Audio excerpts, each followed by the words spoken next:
Présentation rapide comme d'habitude. Donc, Étienne, qui est le fondateur d'Exfit depuis 8 ans maintenant, le temps passe. Ah oui, 8 ans. effectivement, ça passe, ça passe. Voilà, qui est de métier développeur, mais évidemment a beaucoup appris du métier des coachs sportifs, kinésiologues et préparateurs physiques sur les 8 années à étudier les besoins de suivi de tout le monde.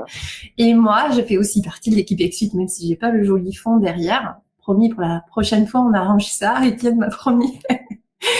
Et je fais partie de l'équipe marketing. Donc, j'organise beaucoup les webinaires et aussi, j'écoute beaucoup les besoins utilisateurs. Donc, aujourd'hui, on a choisi de vous parler du sport santé.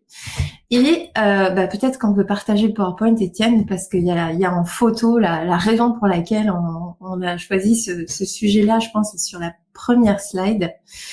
Voilà, on a choisi de mettre le sport santé à l'honneur parce qu'à l'occasion du Exfit Tour, je sais pas si vous avez vu passer en septembre, on a organisé 5 dates différentes. L'équipe de Exfit était présente à Paris, Bordeaux, Toulouse, Nice et Lyon pour venir vous rencontrer. On a eu des belles rencontres, des belles discussions et le sport santé a été hyper central à toutes les discussions. Alors, on a eu des workshops et sessions de travail pour comprendre quels étaient les enjeux de l'industrie du fitness. Donc, l'enjeu principal qui est ressorti, c'est comment développer une offre sport santé. Et du coup, en équipe, là, c'était l'équipe de Toulouse, on a vraiment creusé le sujet. Donc, on s'est dit que ça serait super chouette de vous partager un petit peu tout ce qui a été discuté. Demain, parce que ça semble être vraiment un challenge de l'industrie fitness, donc intéresser beaucoup plus tous les professionnels de France et du Canada et même d'ailleurs qui parlent français. Et il y a eu des belles idées qui sont ressorties, donc autant partager au maximum. Exact. Ça a été un super tour, là, en fait. Dans chaque grande ville, on a rencontré toute l'industrie qui est venue. Il y a eu des super beaux échanges. Et puis donc, c'est peut-être un peu une parcelle de ça qu'on vous transmet aujourd'hui, si vous n'avez pas pu être présent là à la destination où est-ce qu'on était. Exactement. Puis là, je vais vous rajouter aussi une autre question pour voir un petit peu où est-ce que vous en êtes pour comprendre qu'est-ce qui vous motive à être avec nous aujourd'hui, c'est-à-dire où est-ce que vous en êtes vis-à-vis du sport santé. Est-ce que vous aimeriez développer une offre, mais vous l'avez pas encore, vous avez déjà une offre en place, mais vous voulez l'optimiser, ou bien votre offre est en place, ça roule très bien, puis c'est plus par curiosité, pour rien rater que vous êtes là aujourd'hui. Voilà, comme ça, on pourra rediriger en fonction de votre profil. Là, les réponses commencent à rentrer, ça a l'air assez équilibré entre les trois. Donc, on va dérouler tout ce qu'on a prévu, mais évidemment, n'hésitez pas si vous avez des questions assez spécifiques à nous les poser, parce que ce premier webinaire, c'est en format un peu introduction. Le sport santé, c'est très vaste, ça peut prendre plusieurs formes, et je pense qu'il y a des sous-sujets du sport santé qu'on pourra creuser dans d'autres épisodes, entre guillemets, de webinaires sur le même thème. Voilà. Donc, c'est vraiment 33. Vous êtes vraiment, c'est très équilibré sur les profils. Rentrons du coup directement dans le vif du sujet. Le sport santé, pourquoi est-ce que c'est un enjeu un peu particulier? Parce que c'est un peu en rupture avec la vision peut-être traditionnelle ou le stéréotype du fitness tel qu'on l'imagine, qui est plus orienté physique et apparence ou perte de poids, alors que le sport santé va être autour d'un objectif de forme et de ressenti de forme générale. Donc là où l'objectif fitness va être vraiment très mesurable et visible, puisqu'on va être orienté prise de masse, atrophie musculaire. Donc du coup, c'est des choses qui vont vraiment se voir, et puis perte de poids, forcément, ça se voit beaucoup. Donc c'est pour ça que le fitness, on a ce stéréotype du fitness musculation, on va dire. Le sport santé, lui... Perdre 20 livres. Comment? Perdre 20 livres pour l'été. Oui, voilà, le fameux bikini, l'objectif bikini, ce genre de choses. Le sport santé va être différent, c'est être en forme à ressentir un bien-être, une énergie, bien vieillir, ou bien vivre avec une maladie. Là, on va être vraiment... donc, il y a le sport santé des gens qui veulent être en forme, et puis le sport santé, je sais pas trop comment le qualifier, un peu plus avancé, dans le sens où on va apprendre à un malade à bien vivre avec sa maladie et à minimiser peut-être des effets secondaires d'un traitement. Donc voilà. Mais dans tous les cas, on est dans une catégorie sport santé, dans le sens où c'est pas quelque chose c'est pas la perte de poids qui va dire qu'on a atteint un objectif, ou le tour de taille. Voilà. Donc C'est ça. C'est ça. Pour ceux qui ont souvent entendu parler, nous, on parle des fois d'objectifs flous et d'objectifs clairs, Barbara. Souvent, sport santé va être plus proche justement de l'objectif flou, donc quelque chose plus sur du très long terme, de bien-être général, plutôt que du fitness qui va être souvent sur un objectif clair, par exemple l'objectif bikini qu'on a dit il y a 2 secondes, mais aussi des objectifs de performance, par exemple. Ça va être beaucoup plus clair, ça va être beaucoup plus physique, ça va être beaucoup plus apparence. Contrairement à sport santé, on va souvent être plus global, plus flou, peut-être mini-variable sur par exemple, les douleurs chroniques, on va avoir un peu un objectif précis, mais on va quand même vouloir un mouvement global en termes généraux. Ouais.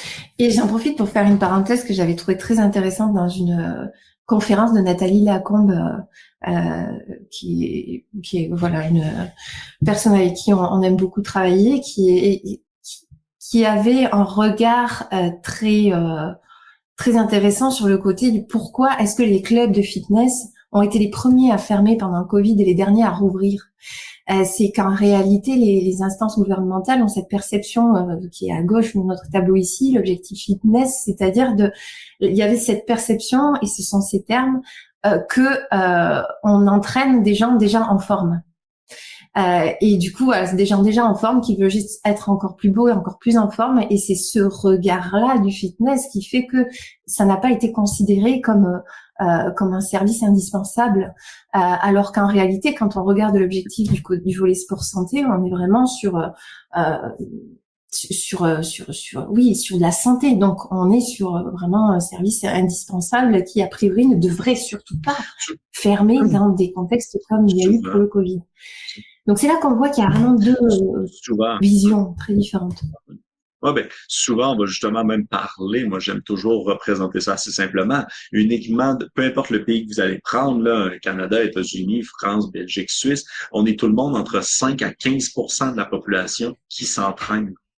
Donc, on est vraiment sur un faible pourcentage versus le nombre de personnes qui veulent être en forme de façon générale. Donc, effectivement, ce que Natalia disait, ce que Barbara tu viens de mentionner, c'est qu'on a une industrie de personnes qui sont déjà en forme, qui veulent être plus en forme, tout simplement, ou continuer à être en forme. Mais il y a un ensemble de personnes qui veulent un objectif global, qui veulent être en santé globale, ou qui vivent avec des maladies et qui comprennent pas les bienfaits de l'entraînement. Et à ce moment-là, on va effectivement plutôt parler d'objectifs sport-santé. Donc, on va effectivement essayer de retirer un peu l'haltérophilie et les poids pour aller plutôt vers la santé globale des clients. Fait que c'est un peu comme ça qu'on peut vraiment bien les diviser. Puis par rapport au nombre, au pourcentage que je disais, on a écrit un article justement récemment sur pourquoi on touche autant peu de personnes sur l'industrie. Et donc, je vous laisse regarder le texte que j'ai mis en commentaire. Ah, ok, tu viens de mettre le lien vers l'article. Ouais, ok. Moi, je vous ai mis une petite question encore dans la partie questionnaire. C'est quelle est pour vous la principale difficulté pour développer une offre sport santé? Parce que comme on vient de le dire en introduction, c'est quand même un changement de vision d'une industrie traditionnellement orientée sur du physique.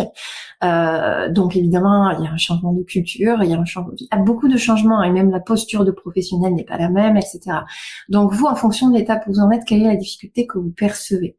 Parce que en soi, changer tout ça, c'est un challenge, effectivement, c'est pas impossible. Puis justement, on va parler de plein de pistes aujourd'hui, mais ce qui serait intéressant, c'est de voir ce que vous percevez vous. Donc, principale difficulté, la collaboration des médecins. Ok. N'hésitez pas à répondre tous, hein. Allez-y, c'est juste à côté du chat. Sylvain nous rajoute même dans les commentaires, image du fitness pas associée à la santé. Effectivement, Sylvain, c'est effectivement un peu ce qu'on vient de mentionner. Il y a un grand enjeu ici de notre industrie de répondre en fait aux besoins de plein de personnes différentes et de réussir à avoir une image qui est autant pour le culturiste qui veut faire du culturisme, mais aussi pour la personne de 55 ans qui souhaite juste bouger. Donc, un peu à tous les profils, là. Assurément, il y a cet enjeu-là. Donc effectivement, les deux principaux qui ressortent par rapport à vos réponses dans le chat, c'est la collaboration des médecins et les gens ne veulent pas payer pour leur santé. En effet, il y a vraiment cette question-là. À partir du moment où quelqu'un qui d'emblée ne va pas bouger lui-même et on lui dit ben bouge, ok, combien ça coûte, qui paye? Parce que surtout en France, alors Étienne, moins familier, enfin connaît bien la France, hein, mais c'est sûr qu'au Canada c'est différent. Le système de santé ne couvre pas autant toutes les prestations qu'ici, mais en France c'est vrai qu'on a pris l'habitude quand on va chez le médecin ou à la pharmacie de ne rien sortir à part la petite carte verte magique qui paye tout. Et du coup, effectivement, c'est un sujet. Bon, on a quelques pistes à vous montrer, à discuter par rapport à tout ça. Je regarde. Ah ben, le fait de pas payer pour sa santé, c'est devenu numéro 1, le challenge numéro 1 dans le pot. La médecin de mon village a demandé à rencontrer, passer prendre un café, etc. Ouais, on va parler à collaboration avec les médecins. Ok, donc un défi de taille. Pourquoi? Parce qu'il faut changer l'approche, la cible et la vision du fitness. Donc effectivement, l'approche ne peut pas être la même. La cible, on va être sur un profil différent, évidemment, de gens qui vont pas d'emblée être ceux qui vont être moteurs dans cette recherche d'un accompagnement pour bouger. Et ça va peut-être leur être plus ou moins imposé par leur entourage, leur médecin, etc. Donc la cible et la psychologie de la cible, c'est plus la même. Et puis la vision du fitness, comme on l'a dit, effectivement. Bon, question ouverte, doit-on encore utiliser le mot fitness dans ces cas-là? Voilà, parce qu'effectivement, dès qu'on a une étiquette, on perçoit quelque chose par rapport à cette étiquette. Donc peut-être que ça peut être une piste. C'est ça. Mais comme nous, au Canada, puis je vois là, certaines personnes que je reconnais là, qui sont en train de nous écouter. Au Canada, on a ce qu'on appelle les kinésiologues qui ne sont pas du tout comme les kinésiologues en France. Donc, on le répète à chaque fois. Là. Et de plus en plus, on peut parler de clinique de kinésiologie, qui va quand même avoir un tapis roulant, un rameur, des poids, etc. Mais on va effectivement essayer de parler de clinique plutôt que de club ou de salle de sport. Donc, effectivement, que ça peut être même une réflexion quand on parlait justement de l'image du fitness tout à l'heure, Sylvain, de peut-être renommer notre service malgré tout. Donc, ça l'envoie un message de reset, de réinitialisation dans l'esprit du client. Et là, on a un tableau blanc pour pouvoir lui dessiner c'est quoi notre offre réelle. Donc, ça peut toujours être intéressant là, d'effectivement changer le nom.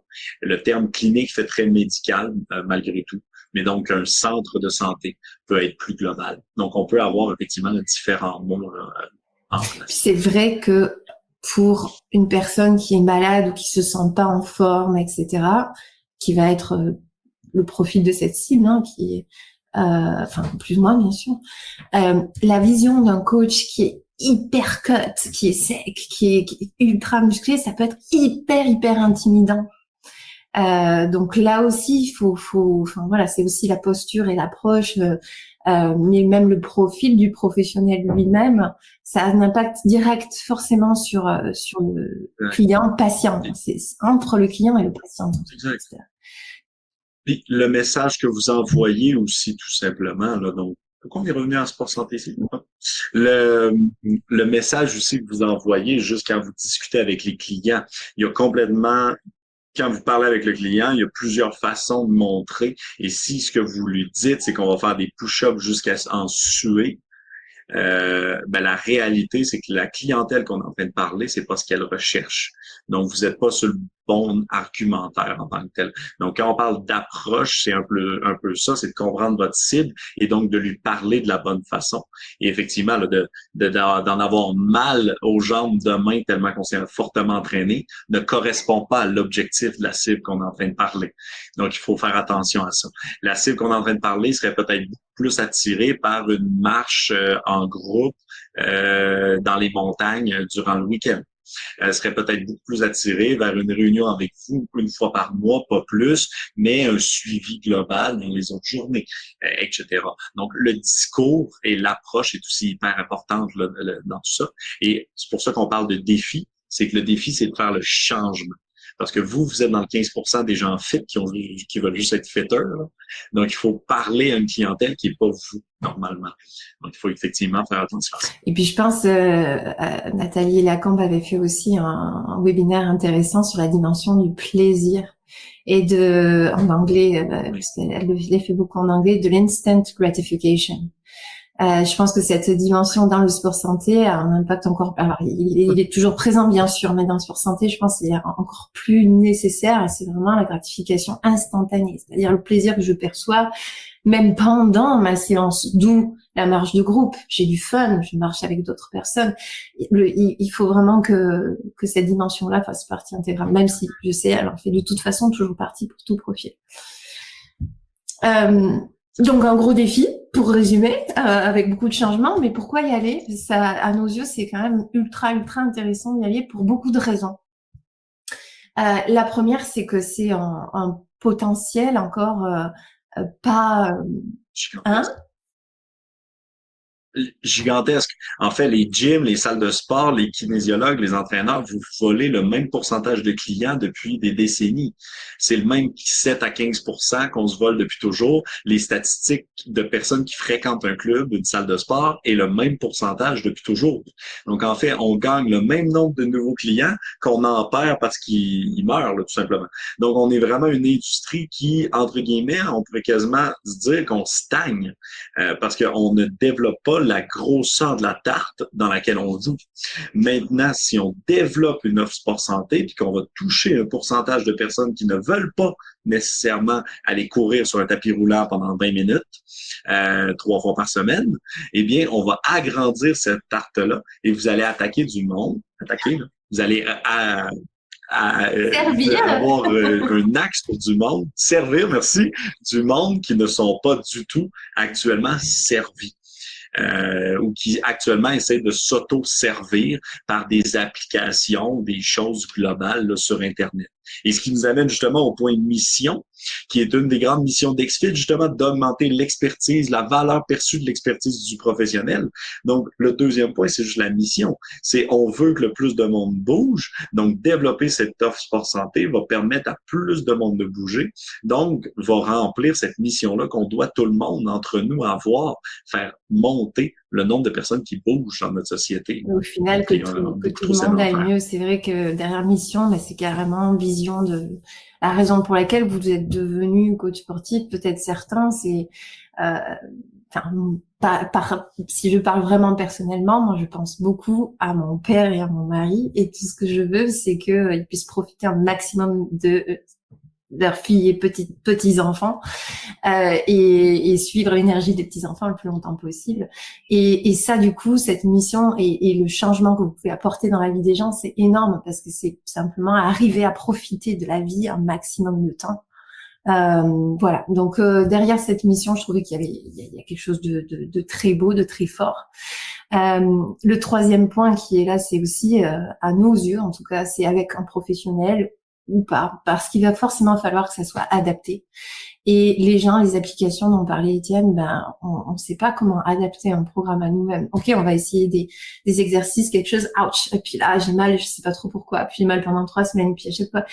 Et on sait pas ce qui va pas. Donc, il faut un professionnel, après peut-être pas un professionnel tous les jours, peut-être pas un suivi ultra rapproché, peut-être oui sur certaines pathologies, moins sur des profils qui vont quand même pas si mal, mais il faut un professionnel à un moment donné.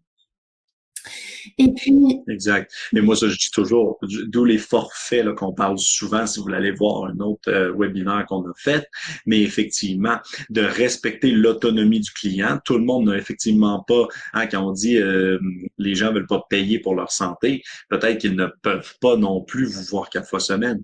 Mais d'un autre côté, est-ce que c'est nécessaire si l'objectif, c'est juste une santé globale?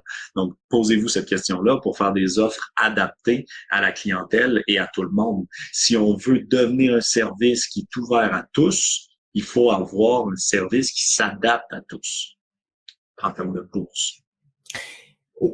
Et au final, la motivation, justement, excuse-moi, mais la motivation qui est le dernier point, grosso modo, tant que vous êtes sur un objectif hyper précis, par exemple l'objectif bikini, c'est ce qui fait que durant l'été ou après 4 mois, vous perdez les clients. Si on veut être sur du long terme, il faut donc que l'objectif soit plus intrinsèque versus un objectif extrinsèque.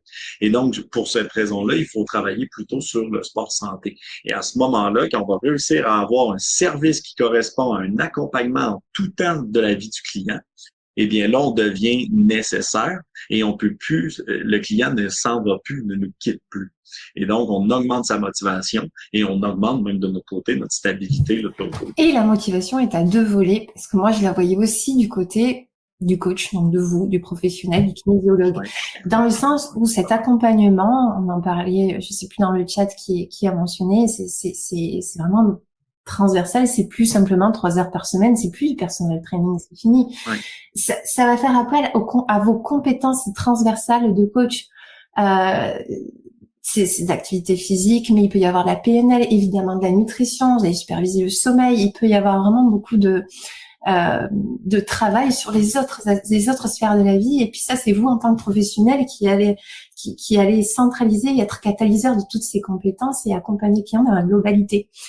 Et un élément que je trouve intéressant, donc effectivement, l'image du fitness et le sport santé peut évoluer grâce à nous tous. Sylvain, tu dis les professeurs d'EPS qui travaillent en France peuvent aussi avoir un impact là-dessus, tout à fait. Mais peut-être carrément pas seulement sur la musculation, mais aussi sur l'éducation même des plus jeunes, du coup, sur la nutrition, comment on mange bien, comment on dort bien, comment on décroche des téléphones, parce qu'en fait, on parle un peu de tout ça. Évidemment, le sport, ça reste le gros au cœur, mais au final, le bien-être, c'est toutes ces autres sphères-là. Et effectivement, je pense qu'il y a quelque chose collectivement, on peut faire bouger les gens et différemment. Totalement. Allez, rentrons maintenant dans ces pistes concrètes qui ont été réfléchies avec le groupe de Toulouse. Bon, vous verrez, il y en a certaines qui sont plus faciles que d'autres à mettre en œuvre. Il y en a d'autres qui vont faire appel à la communauté nationale, internationale même des professionnels, parce que du coup, il y a des éléments de culture. Une culture, c'est pas rapide à bouger. Mais bon, il y a des choses aussi qui peuvent être mises en place à relativement court terme. Tu veux y aller, Étienne? Ok. Je te laisse. Donc, pour développer... Pardon. Quoi? Je vais te suivre. Donc, le 1, ce qui semble évident, évidemment, c'est développer une structure sport santé adaptée. Donc, derrière cette phrase, évidemment, il y a beaucoup de choses. Donc, ça va dépendre du type de structure que vous avez. Si vous avez un studio avec toute une équipe à l'intérieur, il y a un travail d'éducation de l'équipe qui est à faire.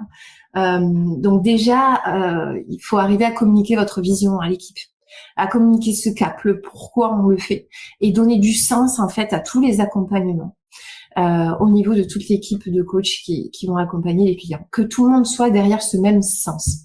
Et aujourd'hui, je pense que c'est le sens surtout dans tout boulot, mais qui est important à communiquer et pas toujours facile. Donc pensez à bien le communiquer, ce cap et ce sens, cette vision.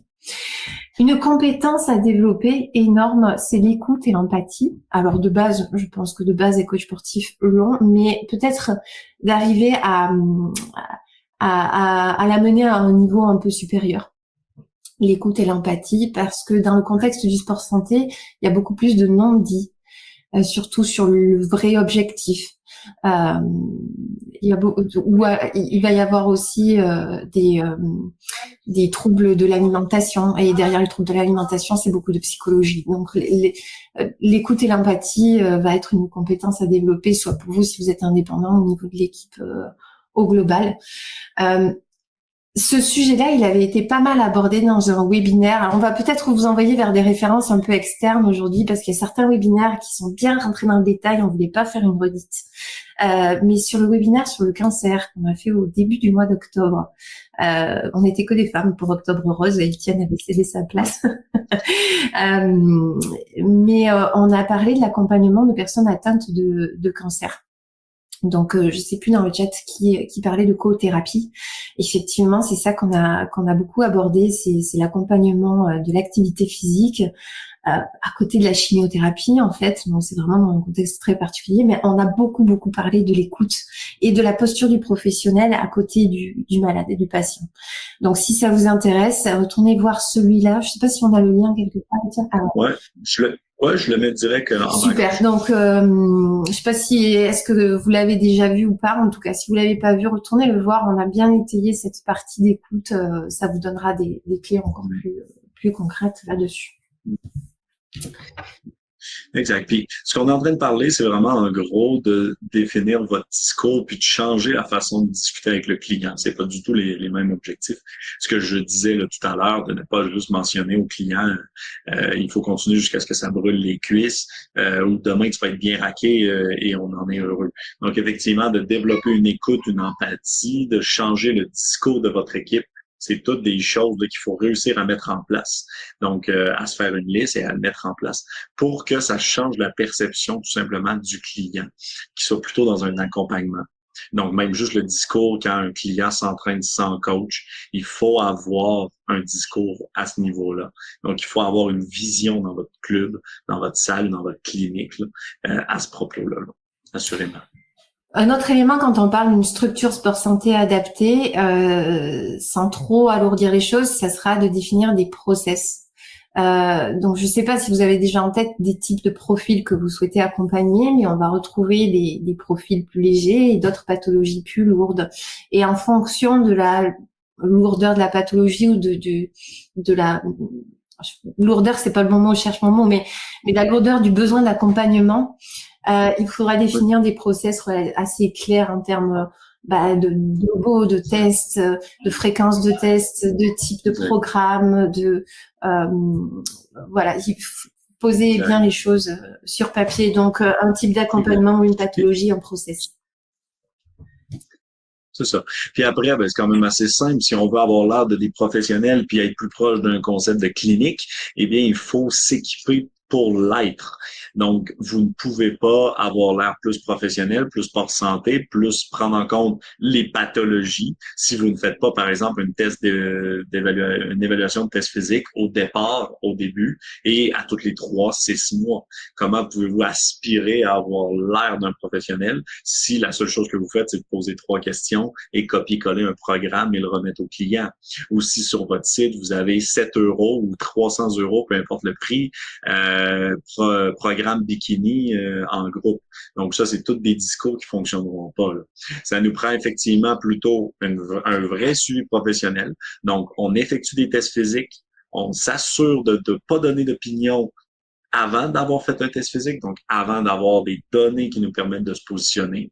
On s'assure de faire un programme d'entraînement qui est perçu comme personnalisé au client. Donc, il prend en compte qu'est-ce qu'il nous a mentionné, qu'est-ce qu'il nous a dit qu'il aimait, qu'est-ce qu'il nous a dit qu'il n'aimait pas. On s'assure aussi d'essayer d'être plus global, donc de lui faire développer des routines, de lui faire développer, par exemple, des tâches quotidiennes. Donc, on veut, par exemple, qu'il consomme moins X le matin ou plus X le soir, peu importe. Ou on veut qu'il fasse au moins 5 000 pas par jour. Donc, on va vouloir mettre des objectifs, des routines plus globales. On va vouloir faire ce suivi-là qui est moins juste faut aller au gym, faut suer, sinon ça marche pas. On va vouloir quelque chose de plus changement des habitudes de vie qu'on va parler là, souvent. Dans tout ça, la qualité de sommeil. Qualité de sommeil est un élément hyper important de ce qu'on est en train de parler. Donc, il faut être capable de le suivre, il faut être capable de le comprendre là, en tant que tel. Et j'ai même pas parlé de la nutrition, mais la nutrition est aussi un aspect hyper important si on veut avoir un suivi plus global. Donc, encore une fois, je dis pas qu'il faut que vous fassiez un plan nutritionnel. C'est illégal, c'est une nutrition, c'est un autre sujet, mais de la prendre en compte malgré tout dans votre accompagnement. Là. Ouais, du coup, bon, ça, c'est une petite parenthèse. Du coup, faut aussi un logiciel qui est fait pour ça. Voilà, J'osais pas le Voilà, faire. bon, je le dis parce que, mais évidemment, tout ça nécessite, du coup, en fait, derrière toutes ces notions, c'est un accompagnement très individualisé et assez holistique. Donc ça, c'est forcément, vous n'allez pas pouvoir travailler avec autre chose qu'un logiciel fait pour ça, à savoir XFIT, bien sûr. Hein, on va pas, voilà, c'est vraiment conçu exactement pour ça. Mais développer une structure sport santé adaptée, ça va faire partie aussi de ça et vous intégrer vos processus dans le logiciel, en fait. Donc voilà, pour vous faciliter les suivis, en tout cas, ça en fait partie aussi. Une deuxième piste. Bon, ça, voilà, c'était un gros challenge qui a été défini, développer des partenariats avec les autres professionnels santé et bien-être. Alors, on a parlé des médecins. C'est vrai que les médecins, c'est un défi parce que le corps... Alors, il y en a certains qui vont être plus ouverts que d'autres. Je pense que c'est Vincent qui a dit que la médecin de son village a demandé à le rencontrer. Donc, effectivement, peut-être que dans les zones rurales, il y a un petit peu plus d'ouverture d'opportunités. Je pense que ça va vraiment dépendre du profil du médecin. Il y en a enfin, je ne sais pas pourquoi, ne seront pas très ouverts à ça, mais je pense qu'ils sont quand même plus incités à le faire petit à petit. Il y a aussi une culture au niveau du corps médical qui est en train de s'ouvrir sur la prescription de l'activité physique. C'est un démarrage, et il y a des petites bribes, il y a même quelques mutuelles qui commencent à rembourser quelques petites bribes de ça. Donc au final, même la question de qui paye pour ces activités commence à être un petit peu abordée dans le tiers payant. Enfin, ça s'insère petit à petit dans un système de santé un peu plus logique. Exact. Donc, puis au final, c'est un peu toujours la même chose. Puis quand je disais tout à l'heure dans le chat, l'image du fitness, tout le monde, on peut la faire évoluer. Autant peut-être actuellement, vous avez un médecin à qui vous pouvez parler et que vous allez être capable d'avoir ce partenariat-là. Autant si vous n'êtes pas capable d'avoir le partenariat à court terme, faites quand même des actions qui vont nous amener comme industrie vers là. Donc, en restant, par exemple, toujours à l'affût des dernières choses, en étant formé pour tout ce qu'on est en train de parler actuellement. Je pense actuellement aux kinésiologues, justement, au Québec, comment vous montrez votre stature, vos connaissances, l'ensemble de des informations que vous savez que d'autres ne savent pas, pour justement, après, avoir un meilleur poids auprès des instances. Parce que les assureurs, c'est la même chose. On va vouloir que ce soit carré, que ce soit solide, que ce soit représenté pour pouvoir le rembourser. Là, je parle encore une fois au Québec, c'est plus des assureurs privés là, souvent qui vont pas inclure la kinésiologie. Là. Mais donc, c'est tout ça. Donc, que vous soyez capable aujourd'hui d'avoir un rendez-vous avec un médecin pour faire un partenariat, superbe. Mais sinon, découragez-vous pas, mais faites des actions qui prouvent votre sérieux, qui prouvent que le médecin peut vous faire confiance. Et donc, ça va relever l'industrie au complet. Et le médecin, à un moment donné, dans 2-3 ans peut-être, mais il va revenir vers vous. Et dans tous les cas, donc là c'est le corps médical dans l'idée que le médecin puisse prescrire de l'activité physique. Après évidemment, on pourra peut-être pas dire aller là ou là ou là. Comme en tout cas en France dans la santé, c'est plus une liste de professionnels qu'il faut donner que privilégier quelqu'un. Mais on sait comment ça se passe malgré tout. Un médecin va parler des échos qu'il a eu, de bons résultats, de ci, de ça. Donc voilà. Ceci dit, vous pouvez aussi penser aux autres professionnels du bien-être. Voilà, sans tomber dans le corps médical pur, n'hésitez pas à aller voir les autres professionnels du bien-être ou alors des médecines un peu alternatives. Je pense par exemple à même un magnétiseur, par exemple. Voilà, tous ceux qui vont intervenir au niveau du bien-être, de la santé, même si c'est un peu atypique, tout le monde ne va pas consommer ce genre de médecine, mais voilà, n'hésitez pas à aller les voir. Aussi simple qu'une nutritionniste ou un physiothérapeute peut être des gens très importants à aller voir. Donc, dans le même volet, de se référer des clients mutuellement. Vous n'allez pas perdre le client, à l'inverse, là, il va même être encore plus heureux, encore plus soutenu. Puis si dans le pire des cas, vous perdez un client, c'est pas grave parce que vous allez en recevoir d'autres de cette collaboration-là. Et on va faire monter l'industrie du fitness, tout le monde ensemble. Et dans cette idée-là, donc c'est un peu lié. Si vous avez un studio en biophysique, bah vous pouvez choisir un emplacement qui n'est pas très loin de, parce que malgré tout, voir les patients qui vont aller voir soit un cabinet de kiné, un cabinet médical pur, ou quoi, ils vont passer devant chez vous. La proximité physique naturelle fera que petit à petit, vous serez l'interlocuteur assez logique à partir du moment où le patient va penser à être actif, quoi qu'il est. Donc voilà, l'emplacement. Exact. Prochain point. Exact. Changer les mentalités. Ben, exact. En fait, déconstruire les appréhensions du grand public. Donc, il faut aujourd'hui vraiment réussir à sensibiliser le public et les autres professionnels sur l'importance de l'activité physique, de la diète, de faire du cardio, de bouger à tous les jours. Donc, ça, c'est super important là, aujourd'hui d'en parler, de faire la promotion de ça.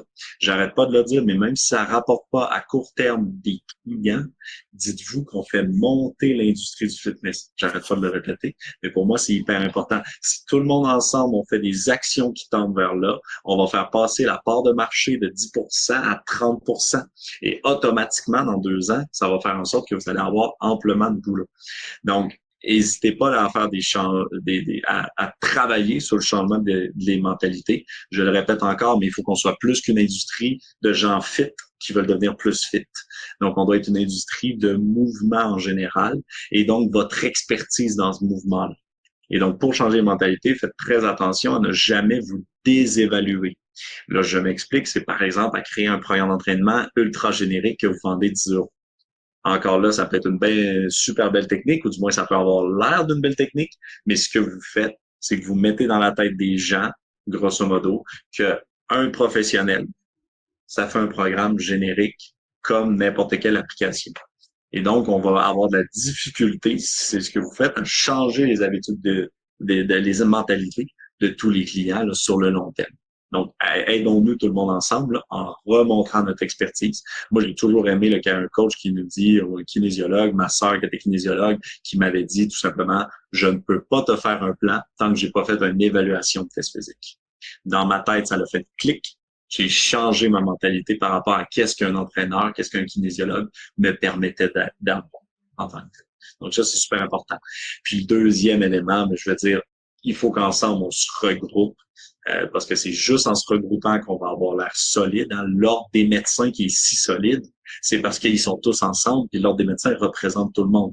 Si tout le monde on fait n'importe quoi à gauche et à droite, on réussira jamais à avoir un cœur solide.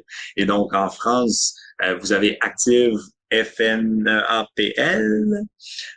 donc qui est le syndicat justement là en France pour représenter les regroupements, représenter les clubs. Au Québec, si vous êtes une salle de sport, joignez-vous à la FIC ou à la CCICP si vous êtes au Québec. Donc FIC. Allez voir. Et si vous êtes un kinésiologue, à la Fédération des kinésiologues du Québec. Mais associez-vous avec une fédération. Et si aujourd'hui vous dites, oui, mais pourquoi je paye pour être membre, il me rapporte rien, c'est pas vrai. Parce que ce regroupement-là réussit à faire beaucoup plus de choses s'il représente 80% de l'industrie que s'il représente 10%. Donc, ils ont plus d'écoute auprès des instances. Donc, devenez membre de ces associations-là. Donc, je répète, au Québec, c'est la CCICP ou la FIC. Et en France, on va parler de la FNEAPL et la Fédération des kinésiologues du Québec, là, qui est aussi une très bonne fédération à être membre. On nous avait aussi parlé d'Union Sport Cycle en France, mais je les ai jamais croisés. Ouais. Mais effectivement, on peut... en action collective, changer les choses et puis faire bouger les gens. Exact.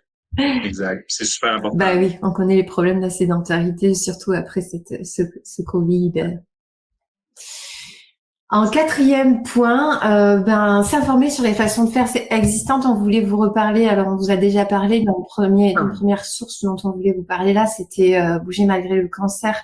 Pour votre information, c'est une table ronde où il y a eu 3 professionnels au Québec, 2 kinésiologues qui accompagnent des personnes atteintes de cancer, alors en traitement ou alors post-rémission. Donc, elles ont donné beaucoup de choses sur leur processus, sur leur posture, etc. Et on a eu une professionnelle de santé française, une infirmière libérale, qui parlait de son accompagnement des personnes à domicile. Du coup, elle rentre beaucoup dans leur intimité et elle a souvent des chimiothérapies à domicile à réaliser. Donc, la posture psychologique, surtout qu'elle a apportée, c'est super intéressante. C'était une première source qu'on voulait vous inviter à retourner consulter. Et une deuxième source qui pourrait être intéressante, c'était un webinaire qu'on a réalisé avec Mélanie Bézia, qui est notre partenaire au Stade Toulousain Rugby Handisport.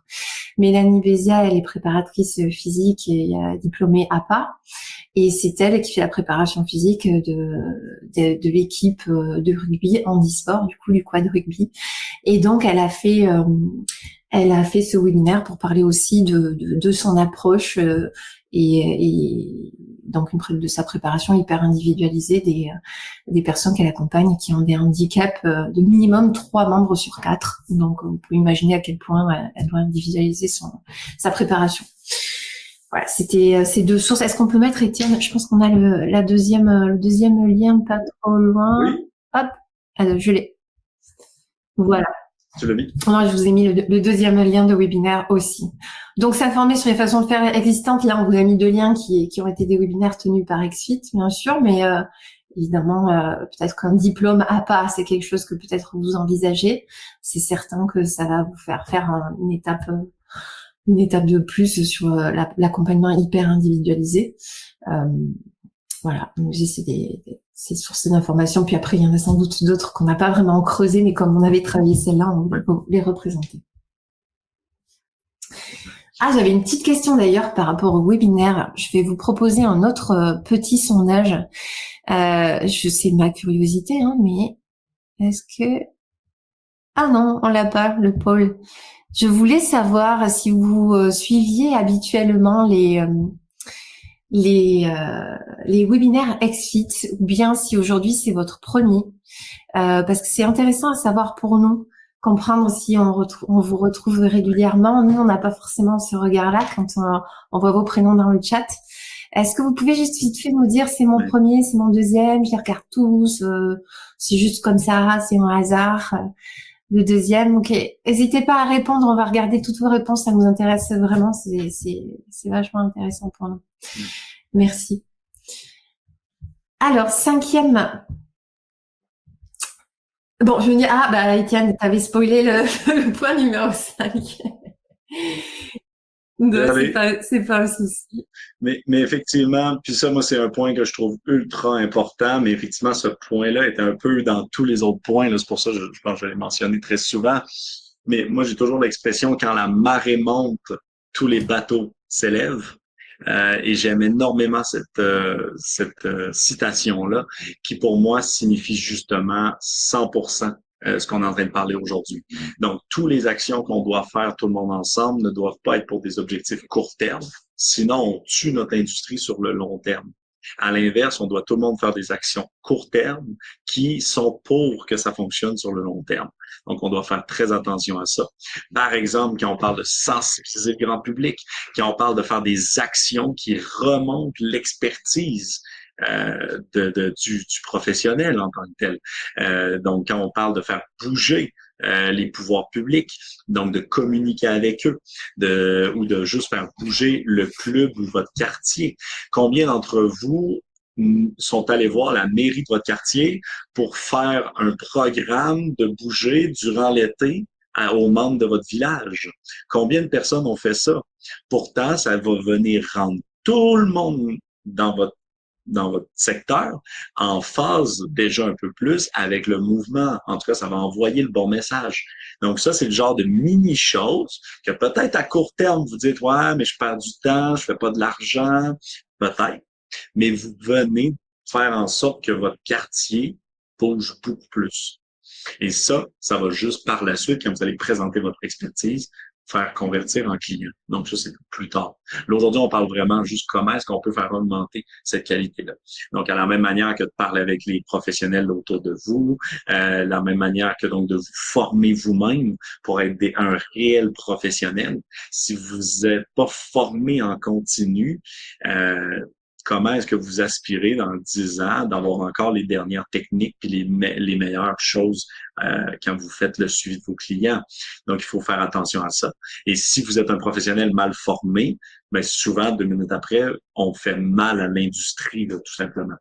Donc, pensez à tout ça là, quand vous faites vos actions, puis menons tout le monde ensemble des actions collectives pour faire remonter l'industrie. Oui, puis il y a cette notion, comme tu disais, avec des actions comme ça, où on inculque on fait bouger la culture et on inculque l'habitude de voir les gens actifs. Et forcément, je sais pas si ça vous fait ça, mais moi, à chaque fois que je regarde les Jeux Olympiques, j'ai envie d'aller courir. Parce que je vois que des gens Ah oui. bouger, je peux pas rester assise dans mon canapé. Donc, si jamais à chaque coin de rue, je vois pendant l'été des actions sportives que vous auriez démarré et insufflé avec la mairie, avec d'autres assos peut-être, eh ben, c'est une façon de faire évoluer la culture. Et puis, les regroupements dont on parlait tout à l'heure, ça va aussi permettre d'amener les preuves scientifiques qu'il faut pour qu'au niveau du système de santé, notamment en France, on puisse relier au remboursement sécu à terme. Je rêve, mais il faut viser la Lune pour atteindre les étoiles, n'est-ce pas? Pour qu'à terme, le système de sécurité sociale se mette à rembourser un peu plus, un peu mieux le sport, l'activité physique. Et ça, j'ai même un exemple super bon. Excuse-moi, un client que je ne nommerai pas a réussi en prouvant à son assureur de chez le proche de chez lui, à quel point faisait un meilleur suivi que tous les autres clubs de son quartier, tous les autres clubs même lui, le visitait à l'échelle d'une région complète, mais tous les autres clubs, comment il faisait un meilleur suivi, comment il y avait des professionnels mieux cadrés, comment il utilisait un excellent logiciel de suivi, il utilisait Exit. Et au final, l'assureur lui rembourse aux clients qui sont avec lui un plus haut pourcentage que dans les autres clubs. Parce qu'il a réussi à prouver à quel point il faisait un suivi de meilleure qualité. Et donc, quand on parle justement là, de qualité, puis de transmettre le bon message, c'est de ça aussi qu'on parle. Là. Ça a un impact immédiatement par la suite, par exemple, vers les assureurs. Donc là, ça, c'est dans un pays qui assurait déjà, mais juste à un plus petit niveau. Mais dans nos pays comme Québec, le Canada, je ne veux pas être séparatiste, mais Canada, le Québec, la France, la Belgique, qui n'assurent pas actuellement la kinésiologie ou l'entraînement, c'est en montrant la qualité de ce qu'on fait qu'on va réussir à les faire bouger. Et puis la preuve scientifique là se fait au niveau assez élevé, donc c'est pour ça que rejoindre un groupement qui va faire ces actions d'amener la preuve scientifique aux instances gouvernementales, ben c'est forcément plus on lui donne du poids, plus tout ça finira par bouger. Exact. Et une troisième action collective qui ouvre un autre sujet, Étienne, c'est la qualité des coachs en sport santé. Donc c'était aussi un sujet qui a été discuté à Toulouse. C'était comment est-ce qu'on peut garantir une qualité de suivi, parce que on a bien vu, il y a un gros enjeu de bien individualiser, de bien prendre en charge une globalité, de bien adapter les process aux pathologies. Au final, comment on sait qu'un coach est de qualité et qu'on peut lui faire confiance dans ce processus-là? C'est une question. Oui, exact. Tu viens de le dire, c'est une question. Je pense pas qu'Exfit aujourd'hui peut arriver avec une réponse. Surtout que c'est pas notre mandat du tout. Je pense que plus qu'on va être individuellement, du moins plus qu'on va être dans de la formation continue, plus qu'on va au moins un peu prouver notre qualité individuellement. Après, je pense que c'est le rôle des regroupements. Je pense aux kinésiologues au Québec. En France, ça n'existe pas vraiment, mais je sais que David Hurst prime beaucoup pour comme un niveau de certification, un niveau des paliers de coach. Là. Il pourrait nous en parler plus en détail dans un prochain webinaire. Mais je pense qu'il faut juste effectivement que le client, le client soit capable, le grand public soit capable d'identifier qu'est-ce qui est un coach qui suit les bons standards et qu'est-ce qui est un coach qui ne les suit pas, là, tout simplement. Et donc, à ce niveau-là, on va souvent faire attention, par exemple, je parlais tout à l'heure des regroupements là, comme Active FNAPL ou comme la Fédération des kinésiologues du Québec. Des fois, c'est des fédérations qui vont justement faire en sorte de t'obliger d'avoir des crédits de formation en continu. Et donc, ensuite, tu peux dire, je suis accrédité. Et donc, ça montre ce sérieux-là. Donc, ça peut être des choses comme ça.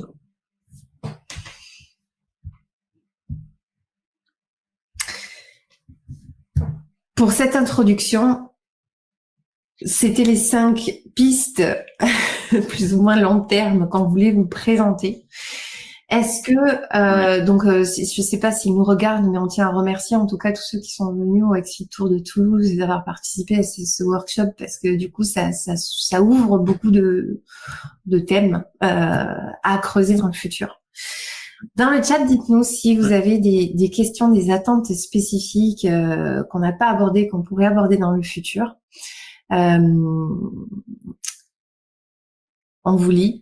On est là pour vous lire, parce que sinon, nous, c'est sûr qu'on va continuer à produire du contenu autour du sport santé. Donc, l'idéal, ça serait encore que vous nous disiez, ça, j'aimerais bien creuser ça parce qu'on sera encore plus pertinent. Et évidemment, vous pourrez rester à l'affût. Alors, sur la newsletter XFIT Trends, qui a été lancée cette semaine, du coup, XFIT Trends, c'est un endroit où on centralise tous les contenus qu'on produit, parce qu'au final, on en a pas mal. Je sais pas si vous savez, mais en fait, on a une chaîne de podcast, on a la chaîne YouTube où on met les replays de ces webinaires-là et entre autres contenus, et un compte Instagram assez fourni, et maintenant une newsletter pour pouvoir catalyser tout ça et le rediffuser. Donc, restez à l'affût de toutes les actualités, puis tout ce qu'on pourra sortir sur le sport santé et autres au travers des XFIT Trends. Je pense qu'on a un lien qu'on va vous mettre d'ailleurs, si vous voulez vous y réinscrire. Hop, elle est ici. Tac, voilà, je vous mets le lien. Exact. Inscrivez-vous, puis on va même ajouter là, dans le concept d'XFIT Trend, même les actualités de l'industrie. XFIT, on est un peu au centre, donc on voit énormément de choses passer. Donc, on va même vous enseigner, ou pas vous enseigner, vous montrer, puis vous envoyer des choses qu'on croit importantes dans l'industrie, là, comme par exemple les tendances vers lesquelles s'en va l'industrie, comme le sport santé là, en tant que tel.